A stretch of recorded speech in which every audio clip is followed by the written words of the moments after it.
지난주에 이어서 용기 있는 사람이라는 주제로 살펴보도록 하겠습니다. 우리가 용기 있게 살아야 되는데 무엇이 우리를 두렵게 만들까요?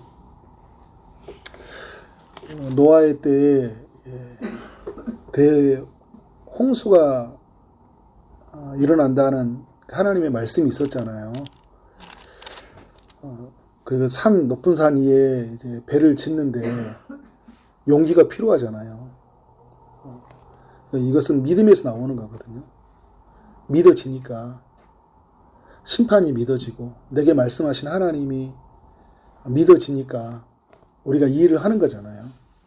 그러니까 우리가 보면 믿음이 우리가 많이 약하니까 우리가 보이는 것에 많이 지배를 받으니까 많이 이렇게 두려워하는 것 같아요. 눈에 보이는 것에.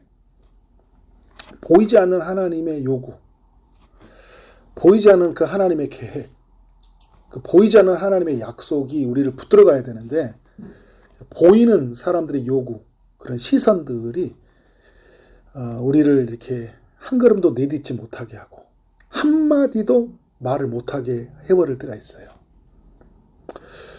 그래서 여러분, 나 예수 믿는 사람입니다 라는 이야기 하나도 내뱉기가 되게 힘들잖아요. 어떨 때는. 우리의 삶을 이렇게 좀 근거해서 이렇게 좀 말하려고 할 때가 있는 것 같아요. 내가 조금 이렇게 건강하고 잘 살고 또 누가 봐도 인격적으로 훌륭하니까 예수 믿을만 하겠네. 예수 믿으니까 저렇게 살겠네. 그러니까 예수 믿는 거 당당하게 증거할 때가 있어요. 누구를 근거로? 나를 근거로. 내가 뭘 가졌냐? 내가 뭘 할 수 있냐? 내가 좀 연약하고 좀 부족하면 그냥 괜히 말하면 예수 믿는데 너는 그 정도밖에 아니냐? 라는 그런 시선들, 또 사람들이 나를 판단할 것 같은 그 두려움이 어떻게 해요? 내가 예수 믿는 사람입니다 라는 그를 말을 못하게 할 때가 있어요. 예수 믿었다고 믿어야 됩니다. 이것은 하나님의 뜻입니다. 이것은 아닙니다. 반기독교적인 것, 반성경적인 삶을 살아가는 사람들에게 이건 아닙니다 라고 말할 때 그들에게 오는 그 따가운 시선, 그리고 그걸로 인해 사회적 왕따, 손해, 이런 것들이 두려우면 어떻게 돼요? 못하는 거예요. 잘. 많은 것을 잃을 것 같아서, 죽을 것 같으니까. 여기에서 내가, 이 속에서 내가 들어가지 못하고 나는 그냥 배회하는 구류, 왕따 같은 그런 삶이 싫어서 우리가 예수 믿는 것들을 말하지 못하고 또 주님이 우리에게 요구하시는 말씀을 잘 전하지 못하고 살아가는 모습들이 보게 되는 것 같아요. 그래서 여러분, 우리가 여호수아서를 보고 있는데 주님이 계속 주시는 말씀이 뭐예요? 담대하라. 담대하라. 그들을 너희의 손에 붙이었느니라 이야기하잖아요. 그러니까 여호수아도 어떻게 해요? 붙여주실 때에 그들과의 싸워서 승리하잖아요. 붙여주심을 믿고 한 걸음을 내딛고 나아가는 거죠. 그리고 검을 들고 싸우는 거잖아요. 지금 이 시대에 어떻게 하는 거예요? 말씀이라는 무기를 가지고 성령을 의지해서 보이지 않지만 하나님의 살아계심을 믿고 내가 할 말은 하고, 그렇죠? 그렇다고 해서 막 어지럼 이렇게 막 안 해야 될 말까지 다 하면 안 되겠죠. 그죠? 그런데 반드시 우리가 또 살다 보면 해야 되는 이야기가 있어요. 근데 우리가 그때 이 용기를 잃어버리는 모습들이 있다. 누구처럼요? 초대교회에 있었던 예수의 제자들처럼 3년 반 동안 예수님 옆에 따라다녔지만 예수님이 십자가에 끌려가는 순간부터 어떻게 해요? 비겁해져 버리잖아요. 예수 믿는 사람이다. 예수님 따라다니는 사람이다. 사람들이 말하니까 베드로 아니다. 아니다. 죽을지언정 주님을 부인하지 않겠다. 주님을 끝까지 따르겠다 했지만 어떻게 해요? 막상 죽음의 위협이 찾아오니까 수치를 당하고 뺨 맞는 예수를 딱 본 순간 나도 내 인생 끝나겠다라는 순간 생각이 드니까 어떻게 되는 거예요? 비겁해지는 거예요. 우리에게 이런 모습이 있다. 제자들과 같은. 그런 모습들로 살아가는 이 시대를 우리가 살고 있어요. 그런데 여러분, 우리가 지난주에도 살펴봤지만 그 아리마대 요셉이라는 사람이 용기 있게 행동을 하잖아요. 예수님이 십자가에 죽었을 때 제자들은 다 도망가는데 그 옆을 묵묵히 지키는 이들, 자기의 가족들만 올 수 있고, 그리고 사회에 가지고 있는 그런 중범죄자들, 이런 사람들은 시신을 내어줄 수도 없는데 시신을 내어달라고 당당하게 말하고, 그리고 어떻게 해요? 시신을 데리고 자기의 무덤에 있는 자기가 가지고 있는 부를 하나님 나라를 위해서 어떻게 해요? 쓰잖아요. 그래서 시신을 자기 땅에 예수님에 묻는 그런 용기를 보여주고 있어요. 그 용기 있는 사람 첫 번째를 보여줬다면 오늘 어떤 사람입니까? 용기 있는 여인들의 이야기가 있어요. 어쩌면 용기 있는 여인들 먼저 이야기가 나올 수 있죠. 15장 40절에 보니까 멀리서 바라보는 여자들도 있었는데 라고 이야기를 해요. 그 중에 보니까 막달라 마리아, 또 작은 야고보와 요새의 어머니 마리아와 또 살로메가 있었으니 이렇게 이야기를 합니다. 왜 멀리서 볼 수 있었을까요? 로마 군인들이 지금 주도해서 사형을 집행하고 있잖아요. 지금 이 중범죄자예요. 십자가를 죽인 사람들은 사회에 큰 무리를 일으킨 사람들을 죽이는 거니까 그들 편에 섰을 때는 그러니까 가까이 갈 수가 없었어요. 그리고 그 당시에는 남성 중심의 사회잖아요. 여성들이 가까이 갈 수 없는 거예요. 근데 여러분 또 이때 그 로마의 사형이 집행할 때요, 그 당시의 그 문헌에 의하면 애곡하는 것도 금지가 되어 있어요. 그래서 무엇밖에 할 수밖에 없어요? 멀리서 바라볼 수밖에 없는 거예요. 가슴이 찢어질 듯한 고통을 가지고 어떻게 예수님은 십자가 지신 사건을 보고 있는 거예요. 그런데 이 여인들은 용기 있다. 다 도망갔지만 이 여인들은 어떻게 하는 거예요? 예수님 곁에 있었다라는 거예요. 41절의 말씀을 보니까 이들은 예수께서 갈릴리에 계실 때 따르며 섬기는 자들이요 이야기하고 있어요. 갈릴리에 있을 때 예수님을 섬기는 자들이었다. 그러니까 이들이 보면 누가복음의 말씀도 보면요, 이 여인들은 예수님을 따라가는 사람들이었고요. 그러니까 예수님이 가르침을 주실 때 그 천국 복음을 가르칠 때 따라다니는 사람들이었어요. 그리고 예수님과 제자들을 섬기는 사람들이었어요. 그래서 누가복음 8장 3절에 보면 이제 말씀 보니까요, 그 1절부터 3절의 내용을 보면 자기들의 소유로 그들을 섬겼더라 이야기를 해요. 자기들의 소유로. 자기가 가지고 있는 그 재능, 그리고 자기가 가지고 있는 물질로 어떻게 하고 있어요?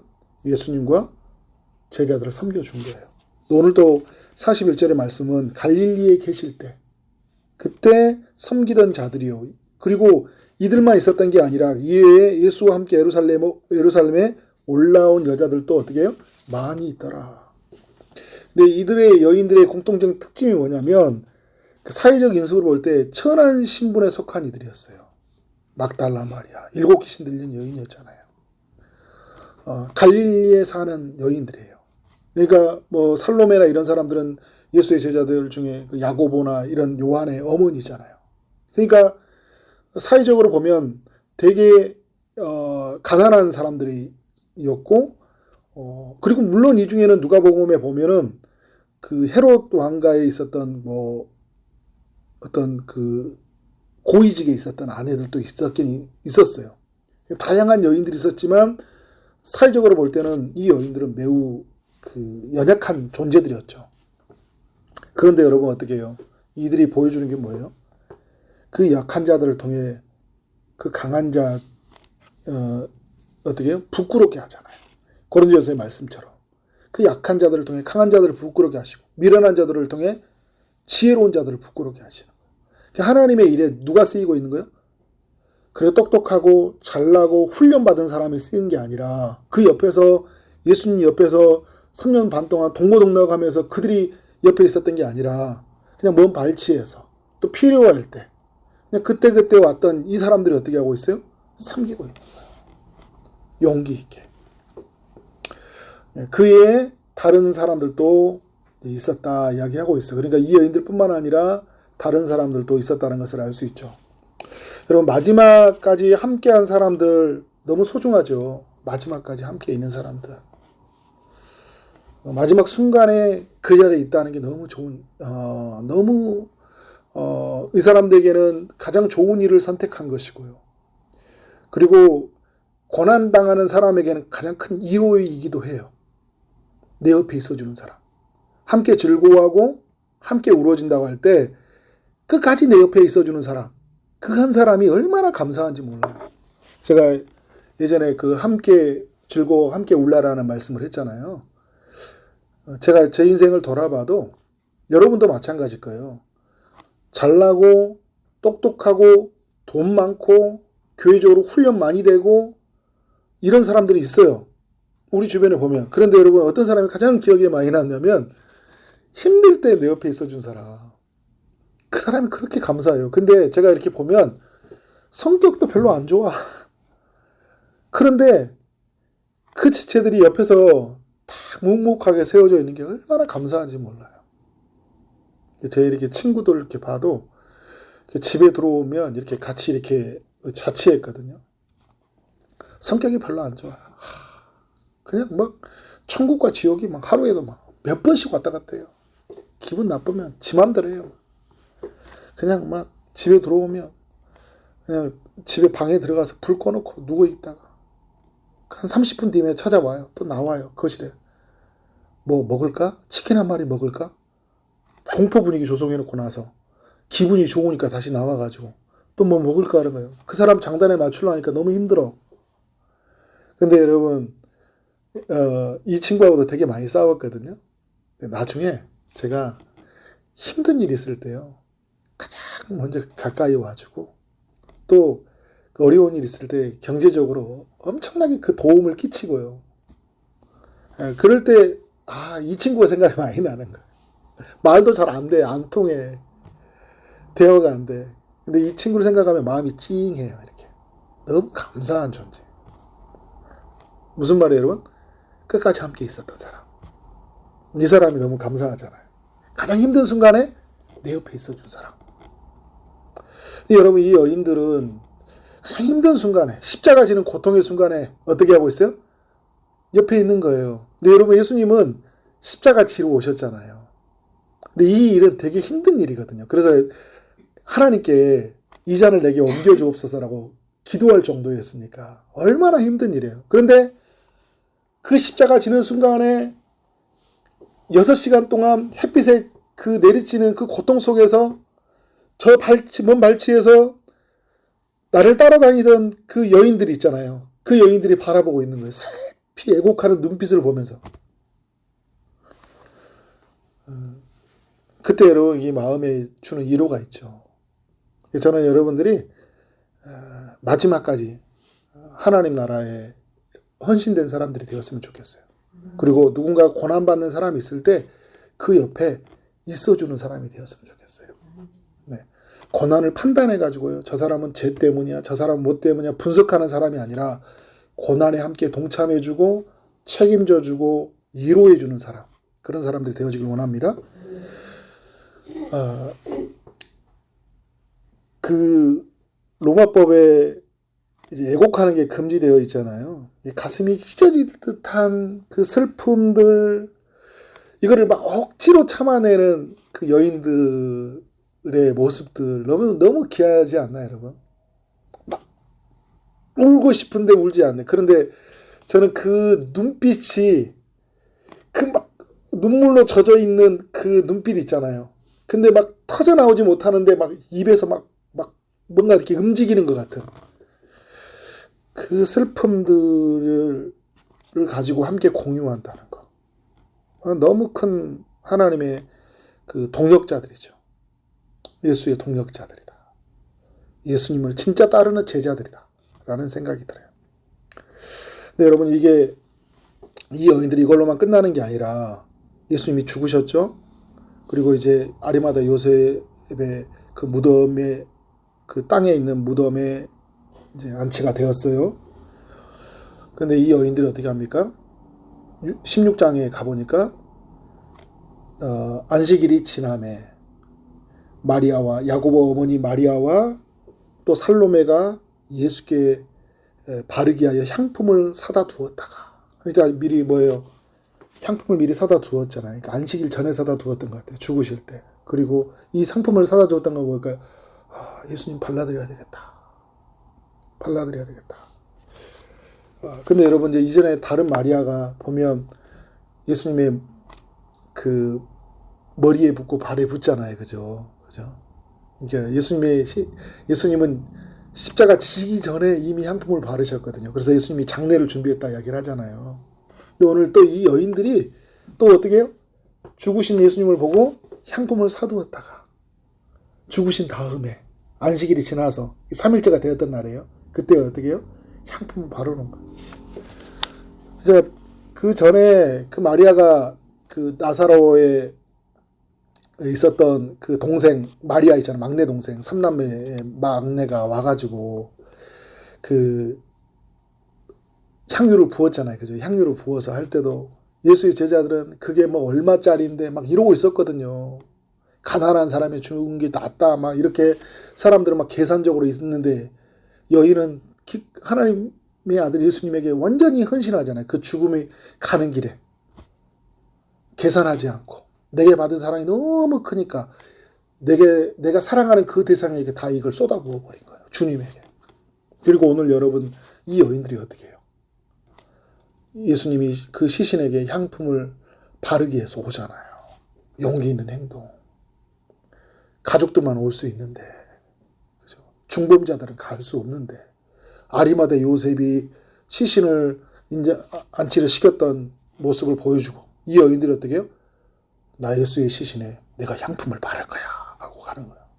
누가 뭐라 해도 나는 내가 믿는 예수, 내가 사랑하는 예수에게 어떻게 하는 거야? 나는 가는 거예요. 여러분, 그럼 누가 뭐라고 해도 나는 예수님에게 가는 거예요. 또 왜 교회가, 너 왜 예배드려? 누가 뭐라고 해도 어떻게 해요? 나 예수님에게 가는 거야. 나에게 있는 예수님은 어떻게 해요? 내게 있는 모든 것을 다 바쳐도, 내게 어떤 일이 일어나도 상관없어. 예수님에게 가잖아요. 그래서 무덤으로 가서 어떻게 합니까? 갔는데 예수님이 있어 없어요? 없어요. 어디 가셨어요? 잠깐 나갔다 오셔요? 죽으셨는데 부활하셨잖아요. 그죠? 그러니까 이 여인들은 뭐예요? 부활의 증인이 된 거예요. 첫 번째 예수님이 부활하셨다는 목격자가 된 거예요. 영광이죠. 처음 본. 그러니까 예수님이 부활한 가장 먼저 본 사람 누구예요? 여인들이, 여인들. 이 영광을 누린 거예요. 여러분, 이 사람들은 저는 보면 이 주를 향한 이 부활의 목격자들, 이 여인들은요, 주를 향한 이 헌신을 누구도 막을 수 없다라는 생각이 들어요. 여자들의 권위가 무시되어 있고 가면 안 되는 곳인데 가는 이유는 뭐예요? 사랑이 너무 크니까 가는 거예요. 주님을 향한 사랑이 크면요, 그 어떤 것도 막을 수가 없어요. 그냥 가는 거예요. 그래서 여러분, 너무 사랑하는 대상을 향한 헌신이다. 그래서 요한일서의 4장 18절에 보면 사랑 안에 두려움이 없다고 하잖아요. 사랑이 너무 크잖아요. 그러면 두렵지가 않아요. 온전한 사랑이 두려움을 내쫓는다. 주님의 사랑이 뒤덮으니까 여러분, 내 안에 있는 아무것도 두렵지 않아요. 죽어도 괜찮아요. 그래서 아가서에서는 여러분, 사랑은 죽음같이 강하다 이야기하잖아요. 죽음같이 강하다. 우리도 여러분, 진짜 사랑하는 대상, 자녀들을 보면 어때요? 자녀들 앞에서 내가 얼마든지 망가질 수 있잖아요. 그죠? 얼마든지 망가질 수 있어요. 그리고 내가 죽을 수도 있어요. 왜? 내가 사랑하니까.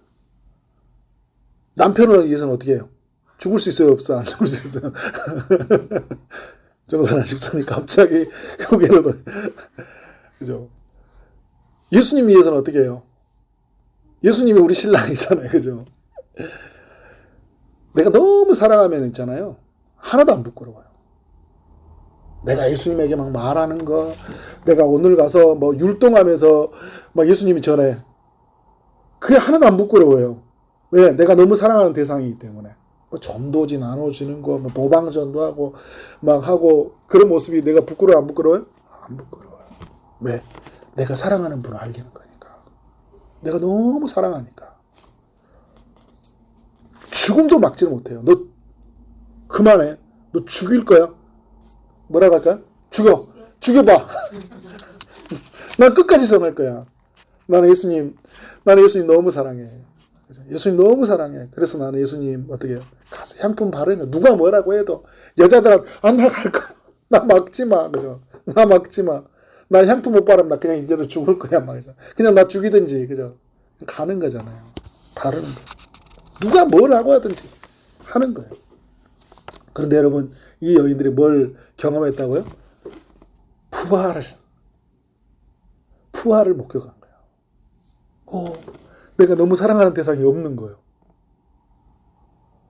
근데 그 부활하신 예수님이 천사들이 알려주잖아요. 부활했다. 근데 요한복음에 가보면 예수님이요, 여인들에게 나타나서 말해요. 처음에 동산직인 줄 알았는데 나중에 보니까 누구예요? 예수님인 거예요. 예수님. 부활을 목격한. 근데 오늘 뭐 고린도전서 보면 베드로가 처음 봤다 이런 이야기를 표현하지만 오늘 복음서를 보면 누가 여인들이 봤어요? 여인들이 봤잖아요.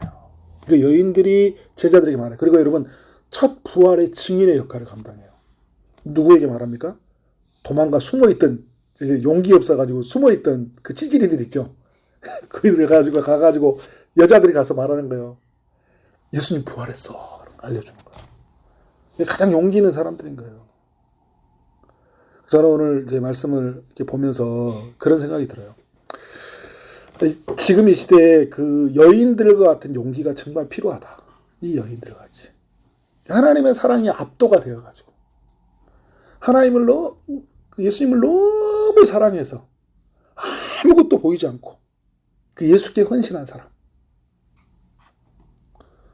예수에게 달려간 사람들.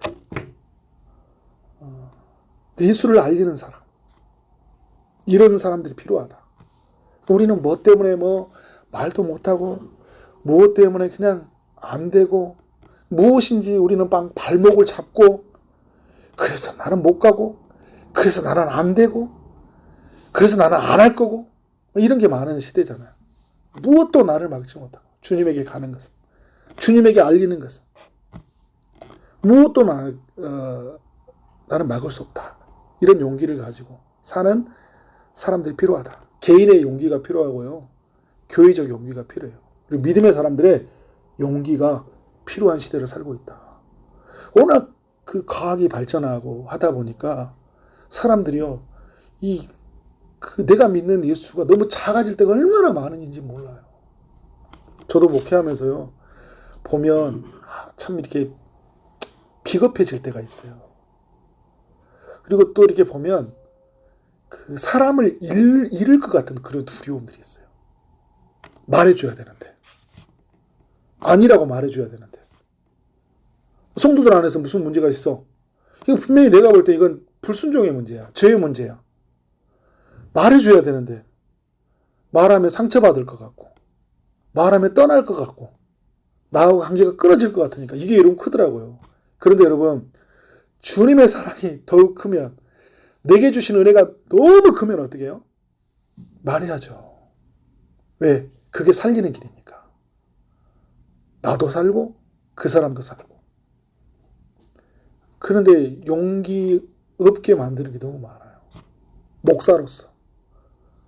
또 이 시대에 살아가는 예수의 제자로 부름받은 내가 아닌 건 아니다 말하고, 맞는 것은 맞다 말하고, 나는 예수 믿는 사람이고, 우리는 예수의 증인들이고, 우리는 부활을 믿음으로 본 사람들이고, 하나님의 말이 진리이고, 성경이 진리라고 외치고, 그래서 반성경적으로 반기독교적으로 말하는 이 시대의 풍토 앞에서 아니다 말하고 갈 수 있어야 되잖아요. 여러분, 동성애와 이런 문제들이 있을 때 아닌 건 아니잖아요. 근데 그들을 잃을 것 같아서 그냥 교회가 품지 못한다는 그런 것들이 너무 커가지고 진짜 말해야지 될 소리를 잃어버릴 때가 있어요. 그 어떤 분들이 이런 이야기 하더라고요. 나중에 자녀가 이제 여러분 차별금지법이 통과되면 자녀가 와가지고 이제 내가 성전환 수술을 한다. 자녀가 말하잖아요. 그 부모가 반대를 못하는 거예요. 아빠, 엄마, 나 오늘부터 성전환 수술하기로 했어. 반대 못해요, 여러분. 이런 시대를 여러분 어떻게 해요? 지금 안 하면 나중에 거대한 홍수처럼 맞이하는 세상을 만난다. 교회에 왔을 때 여러분, 우리 교회에 와서 성도들이 와서 같이 예배드리고 동성애 커플이 앉아있는데 우리는 그들을 어떻게 해요? 내보낼 수도 없어요. 뭐 보낸다는 게 아니라 그러면 그들에게 권면해서도 안 되는 거예요. 취향을 인정해 줘야 될 거예요. 셀그룹에 들어온다 하면 어디 그룹에 넣어줘야 될까요? 그들 부부를. 동성애 부부를 어디에 넣어줘야 돼요? 너무 어려운 시대. 아닌 건 아니잖아요. 그죠? 근데 그들을 아니다라고 말할 수 있는 용기들. 그렇지만 그들을 이제 사랑으로 변화시키도록 도와주는 역할들. 이게 잘 정리가 돼야 되겠죠. 근데 이게 이 법안이 마련되어지는 시대를 바라볼 때 또 우리에게는 교회적 용기도 필요하다. 저도 개인적으로 목사로서 용기가 필요하다라는 생각이 들었어요. 우리의 삶이 좀 보다 더 예수의 제자로서 용기 있는 삶을 살기를 원합니다. 네, 교회의 덕을 세워가고 하나님 나라를 세워가는 측면에서 하나님 주신 지혜를 주셨잖아요. 내가 주신 은혜가 너무 크고 그 사랑이 나를 압도해서 그냥 어떤 사람들의 시선과 나의 인기와 나의 앞날에 대한 그 아니 이런 것에 근거를 두지 않고 이건 하나님 나라를 세운 거다. 이건 공동체의 덕을 세우는 일이다. 이건 진리를 유지하는 것이다. 이게 딱 맞다고 생각이 들면 어떻게 돼요? 그땐 가감해야 돼요. 근데 이렇지 않은 거에 대해 명확한 답이 없으면 기다려야 되죠. 명확한 답이 없으면. 그런데 어떻게 해도 말씀으로 봐도 우리가 왔는 우리 성경으로 아무리 살펴봐도 이게 맞다 그러면 어떻게 해요? 맞는 거예요. 그렇게 용기 있게 살아가는 우리의 삶이 되어지기를 주님 이름으로 축원합니다. 아멘.